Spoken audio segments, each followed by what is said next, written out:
What can we learn together by international linking and collaboration? Dame Cicely Saunders had a global vision that palliative care should become part of mainstream healthcare and that its principles and skills should be adapted to local settings and cultures.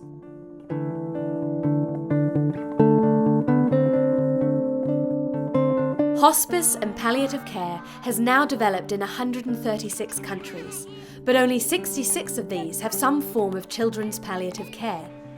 There is still so much to do to make sure everyone with a life-limiting illness has access to medical, psychological, spiritual and social support. We have in this world, we have the knowledge, we have the skills, we have the drugs, we have multi-professional teams. It is up to us to reach out to others across the world and share our knowledge and make a difference to the lives of children and their families. Across the world, it is thought that there are 20 million children who could benefit from palliative care.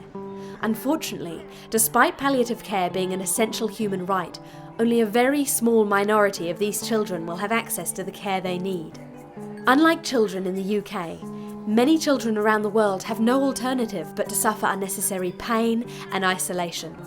This is because there is a lack of understanding of what children's palliative care is and who it is for. Very few health workers are trained in working with children.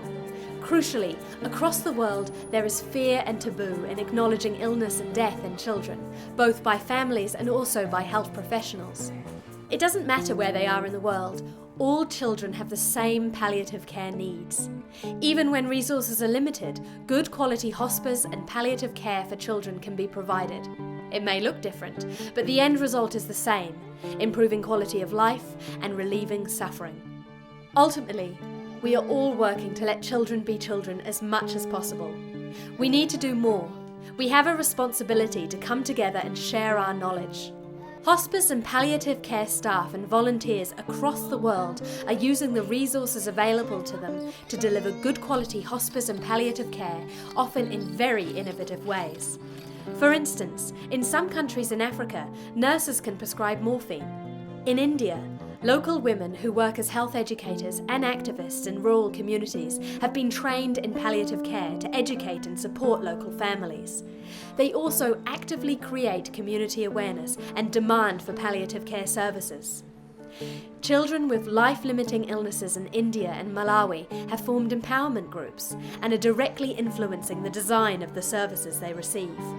We can all learn from each other through linking and collaboration.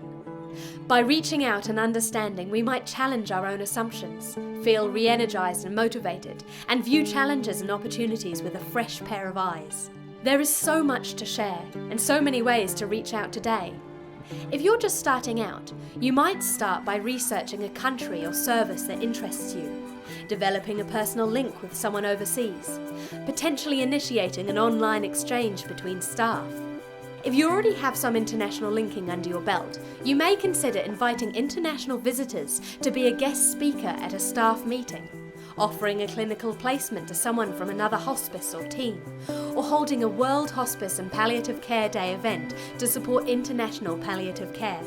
And if you're already some way down the road towards international cooperation, you might consider volunteering overseas, develop a partnership with another team or hospice service, or working on a joint academic project. Take a step today, reach out and discover more. To find out more about international children's palliative care and how to get involved, email Sue at info@icpcn.org. You can find out more useful information at icpcn.org, togetherforshortlives.org.uk, hospiceuk.org, ehospice.org, the WHPCA.org and worldday.org.